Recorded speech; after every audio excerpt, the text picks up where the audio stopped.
Morning, guys. I'm Katie, the Education Director here at Caroline Tiger Rescue with Keeper Kara.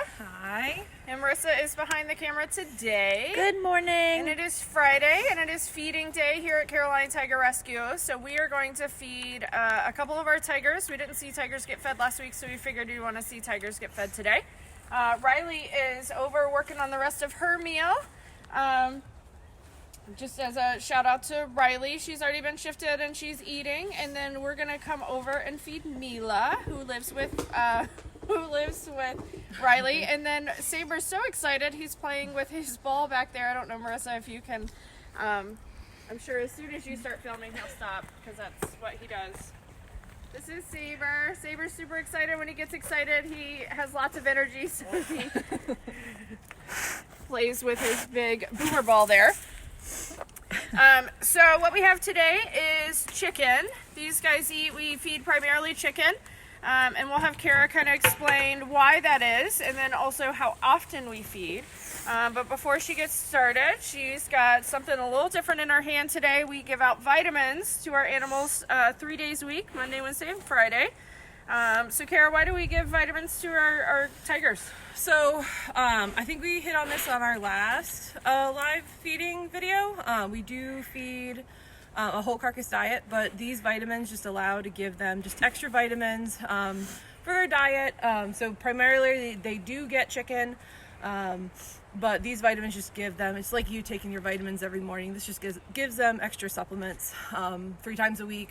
So we just throw these in 3 times a week. And then when Katie talked about how much we feed these guys, so for our big cats and our medium cats, so our cougars and for our cougars, we feed them 5 days a week. We fast them twice. Basically, we're just trying to mimic how they eat in the wild.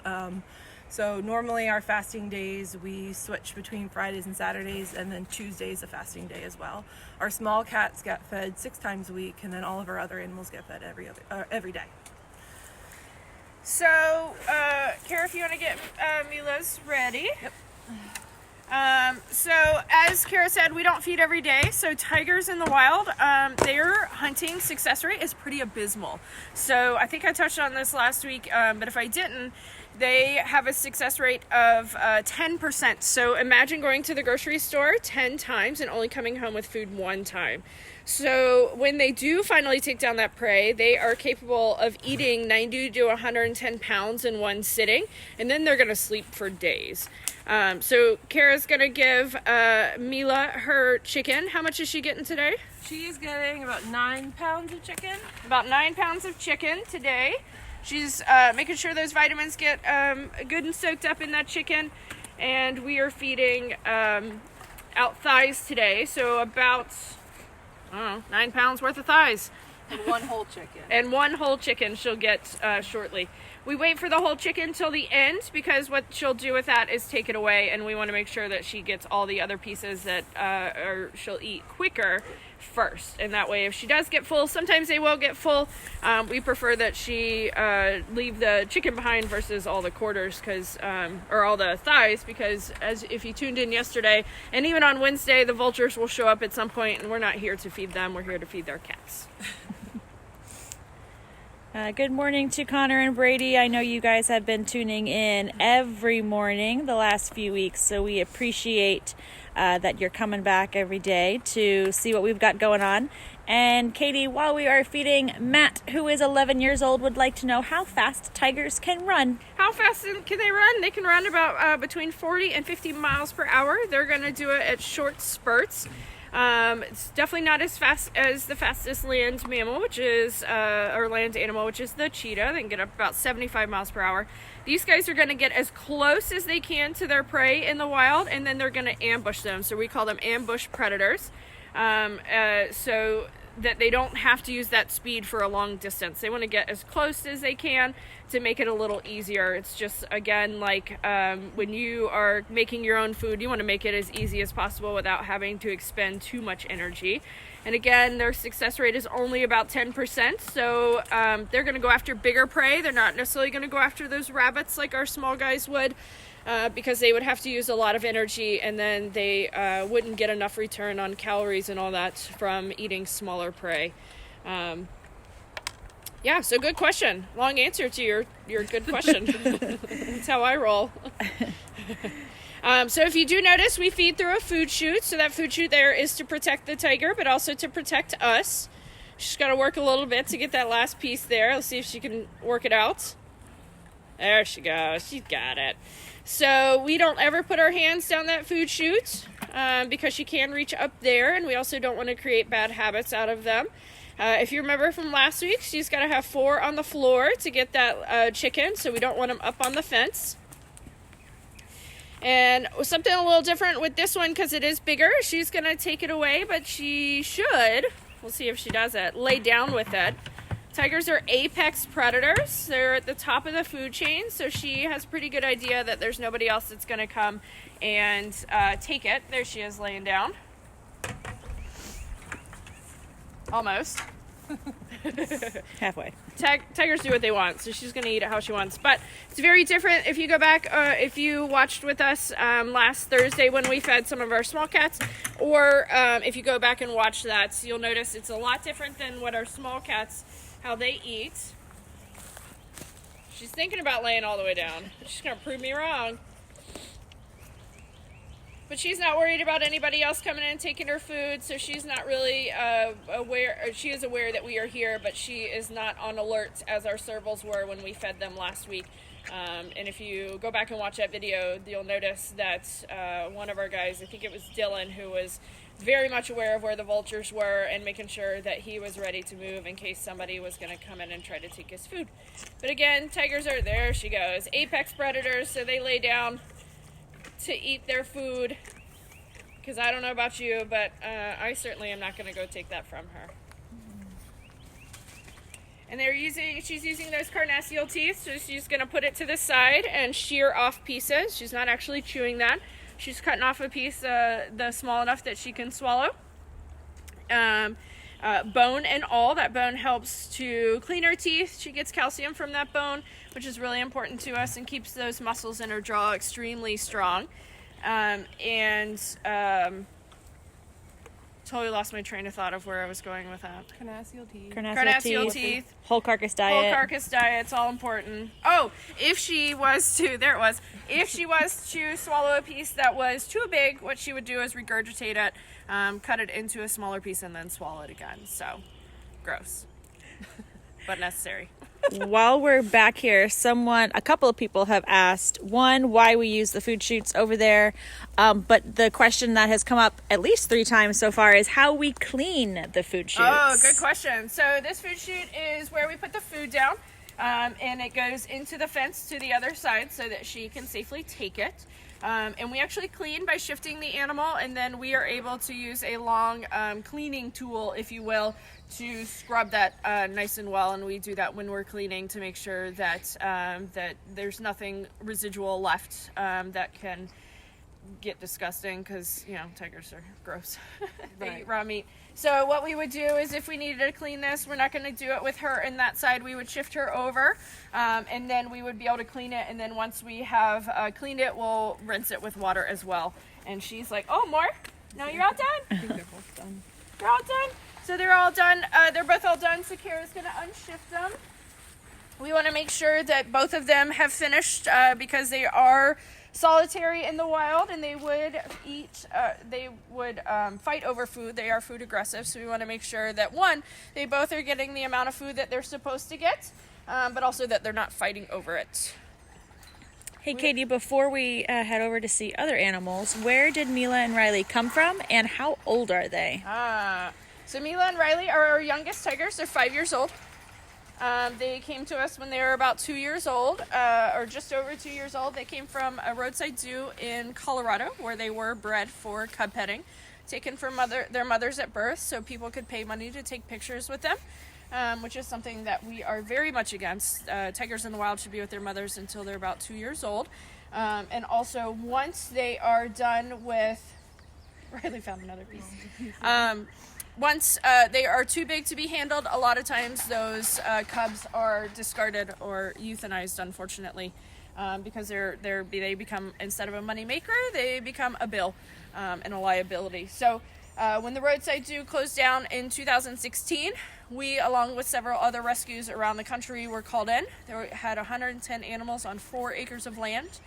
To put that into perspective, we have 50 animals on 57 acres here at Carolina Tiger Rescue. So they had packed them in. They had over 65 tigers at the time. And so we went in and we rescued 16 of the animals. We rescued 8 tigers and a leopard and 2 bobcats and 2 coatimundis, which you should look those guys up because they're pretty fascinating.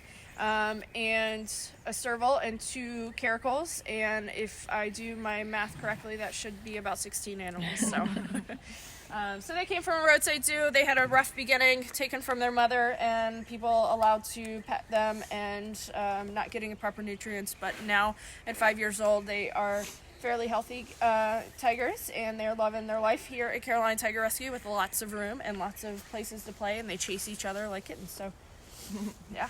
All right, we're going to head over to Saber and Shira, who are super excited that they get to eat so early. Saber is full of energy today. So next door we have Saber and Shira. Here comes Shira. Tripping over herself to try to get closer to the food buckets. Yes. So Saber is our white tiger. If you missed it, go back to last Wednesday's Facebook Live where we talked about white tigers. As gorgeous as they are, white tigers are something that we would prefer not to have to rescue again. They are all inbred. They can have a lot of health problems because of all that inbreeding. I won't get into the nitty gritty. If you'll go back and watch last Wednesday's live about it, it's on our YouTube channel, and also you can find it on our website. So what Kara's going to do is go ahead and shift them apart. Again, we shift these guys because they are food aggressive and they get different amounts. We want to make sure that everybody gets the amount that they're supposed to get. So she's going to drop that shift gate between them. Shira is on the left side. Saber is on the right, and he'll be headed over here in just a minute when he realizes it's his turn to eat. He's very excited. Saber is 9 years old. If you get a good look at his mouth, which is a little hard to see as he's going back and forth, but he does have his mouth open. He did have, before he came to us when he was a cub, somebody filed his canine teeth down, so his mouth looks a little different than Mila and Riley's. And that was done to make him, quote unquote, safer to handle.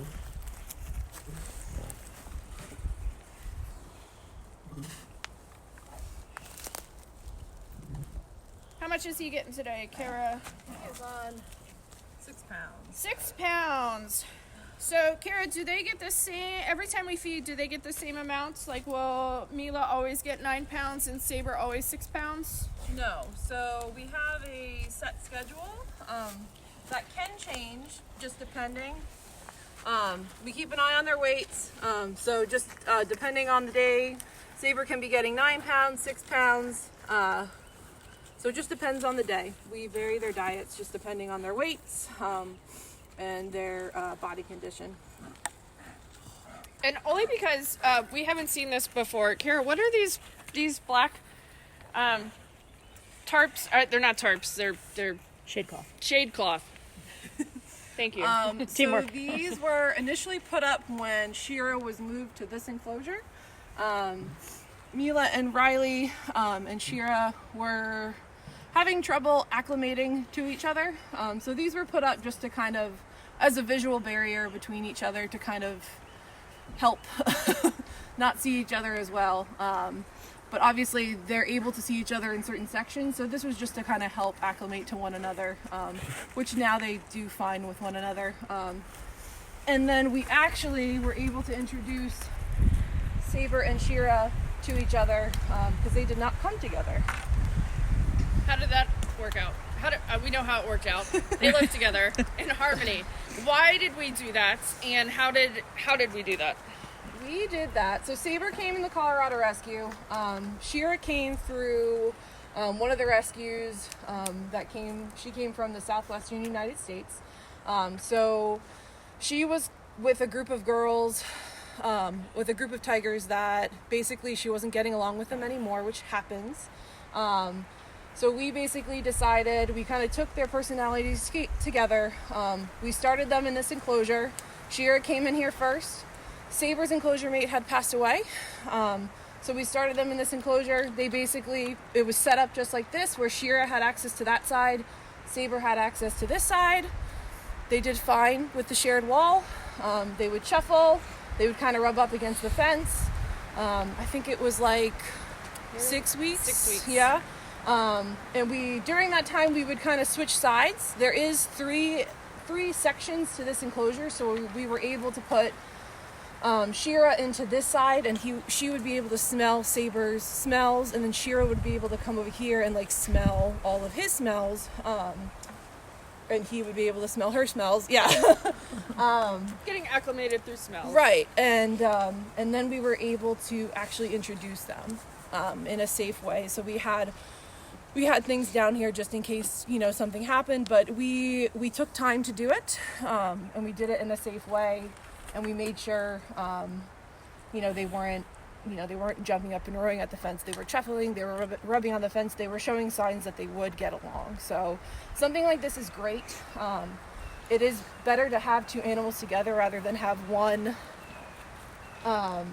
alone. So something like this is better for that animal to have an enclosure mate rather than be alone. And these two have personalities where they do better with another animal. Yeah. We've certainly had animals that we've had to separate, who have lived together all their lives, and that we've had to separate because they no longer did get along. So it is something that we will continue to monitor them. But I think, Kara, correct me if I'm wrong, but because they both had lived with tigers before, that was something that we definitely took into account. We think that the two tigers that Shira had previously lived with, their personalities didn't quite mesh, if you will.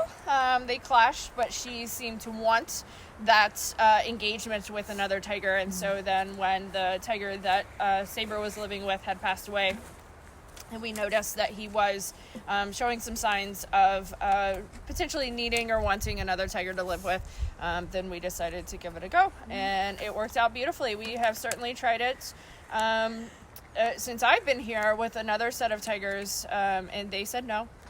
They never had direct access to each other, but they told us they had a shared wall, and they told us through their behaviors and all of that they weren't going to get along, so we went ahead and separated them again. And again, they never had direct access to each other. They all physically were fine. They just said, no, thank you. And so it can work. And sometimes they say, no, thank you. And we go, okay, you're totally fine. So we're going to move over and feed Shira. You'll be able to get a good look at her. Hey, Kara, before we go, William says hi. Hi, William. He said hi several minutes ago. I've just been trying to work it in. But someone wanted to know what type of degree you and our other keepers have to have this kind of job. What type of schooling do you need? So I'm not positive what my other two fellow keepers, what their degrees were. Wildlife management, I feel like. Wildlife management, maybe animal sciences, another one. I technically have a degree in communications. So I was a volunteer here for 4 years before I was hired. So that was my experience. And that's how I was hired. But yeah, communications was my degree. Experience out here is something that we take into account. If you're, willing to put in the hard work and you kind of understand our mission out here, and that's what I got. I was like, I'm a weird one. So, but our other two, LA has vet experience. Lauren's done internships at various other places. So, yeah, animal sciences, stuff like that is definitely your wildlife resources. Yeah, stuff like that. So we have Shira over here. Shira is 12 years old. So one thing that is important to remember, sometimes the birth dates or years, how old they are, ages, are an estimate or a guesstimate.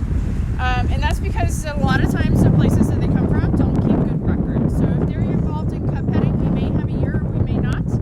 Because all that those tiger babies, those cubs are born for is to make money for those places.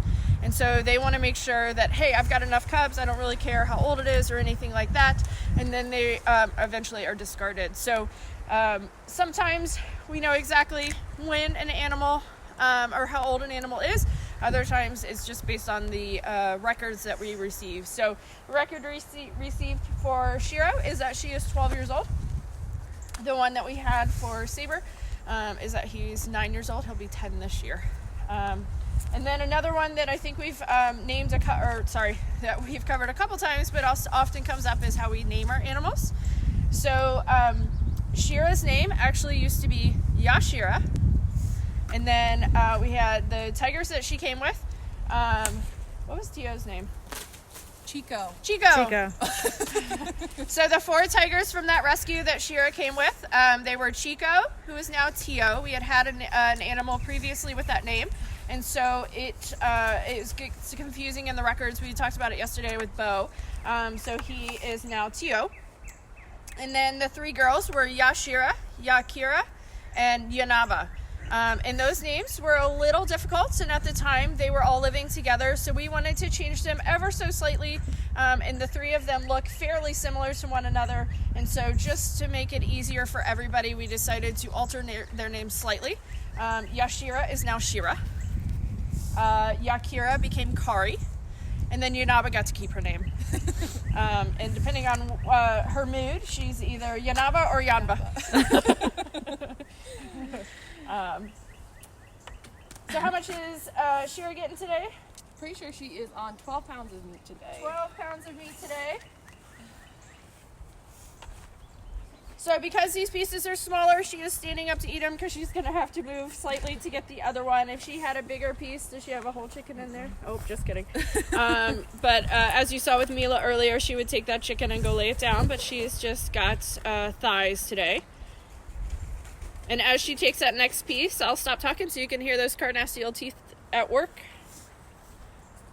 I'm not going to get too close because tigers tend to not want other people very close when they're eating their food, but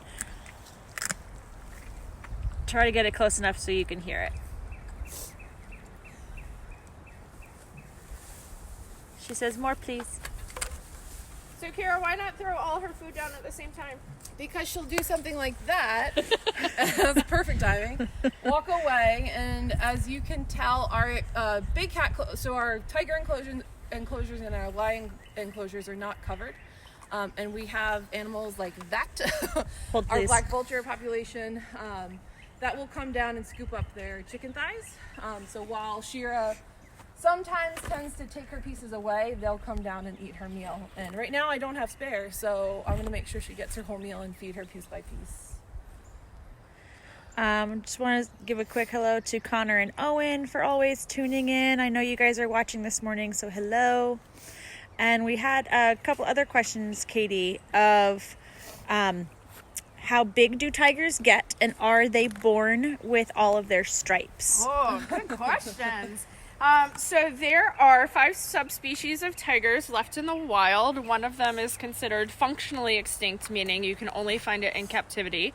And then of those 5, of all of the tiger subspecies, either ones that are now extinct, the Siberian or the Amur tiger is the largest. That's the one that lives up in Russia. And they can get upwards of, the big males can be 600, 650 pounds. And if you think about it, they are going to be larger. They're going to have to take in more prey and all that because of where they live in the cold and snow. And they're also going to be bigger and beefier and fluffier. So if you want to look up a pretty massive tiger, look up the Siberian tiger. And then the other question was, I forgot. What was the other question? Are they born with their stripes? Are they born with their stripes? I almost forgot too. We were going to need Rosemary to back us up again. Right. So they are born with their stripes. They're born blind and deaf with their ears kind of folded over, just as kittens are. But they are born with their stripes, and I had to look it up one day, and I'll never forget. Tigers have about 100 stripes.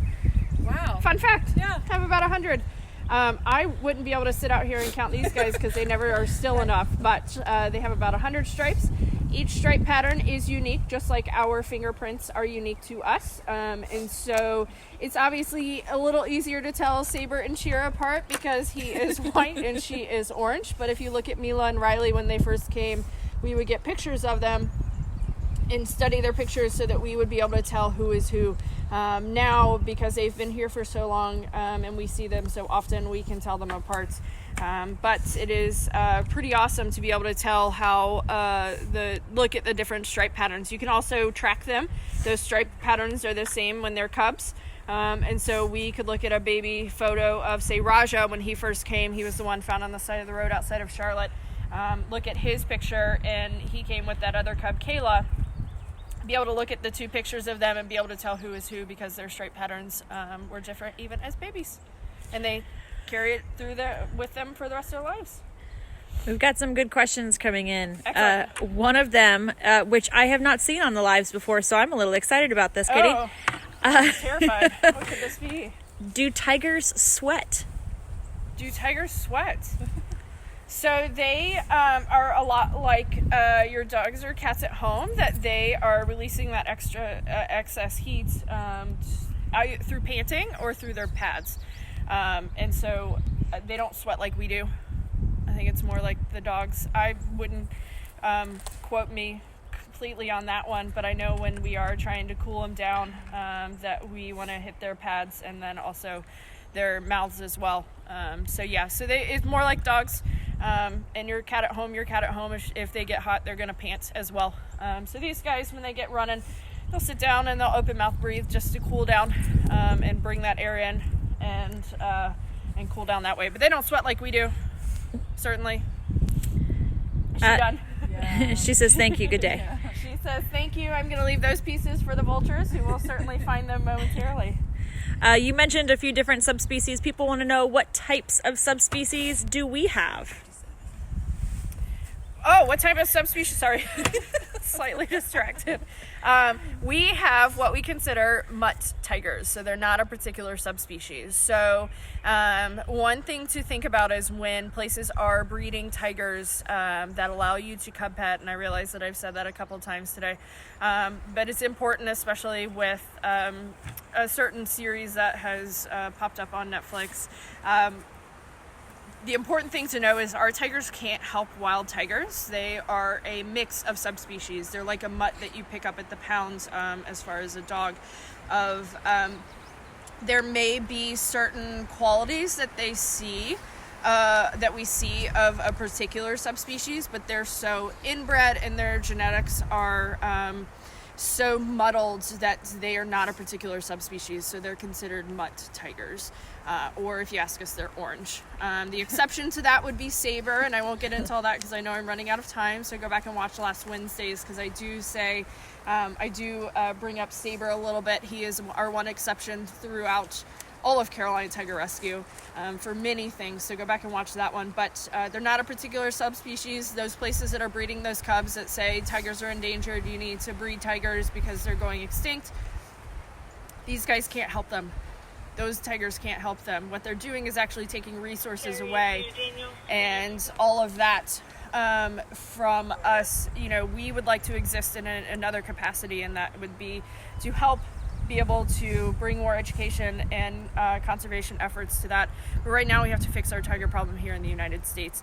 So your PSA for the day would be, as cute as those cubs are, please think twice about it. They are not helping the tiger population in the wild. What they are doing is taking resources away. Those cubs are taken from their mothers immediately. That is the story of many of our animals here at Carolina Tiger Rescue. These guys are just the lucky ones that we were able to rescue. So, wow, I can bring it down, can't I? Thank you so much for tuning in. And exciting news, we have a whole week planned for you next week as well. We're going to keep going as long as you guys keep tuning in. So please keep tuning in. This is our way to keep up with you guys. We love your questions. We want to know what you want to learn about, so keep sending them. If you're able to donate, again, I didn't say it this week, but I'll say it now, is it costs us $80,000 a year to feed our animals. That's just to feed them. That's not the housing and the vet care and the staff. That is just to feed them. It takes a lot of money to feed our guys, and so any amount of donations that you can make would be greatly appreciative. Tune in Monday. We have a tiger's birthday on Monday, and her name is actually Yanaba. She came with Shira, and so she's going to get a special birthday enrichment on Monday, so tune in Monday. There will be an activity up for today that'll talk about the different, the food pyramid, if you will, as far as where tigers stack on that hierarchy and their apex predators. So check that out. That'll be up shortly. Otherwise, we hope you have a great weekend. It's supposed to be beautiful here in North Carolina at Carolina Tiger Rescue. Please stay home, stay safe, and we hope to see you soon. Bye guys. Have a good weekend.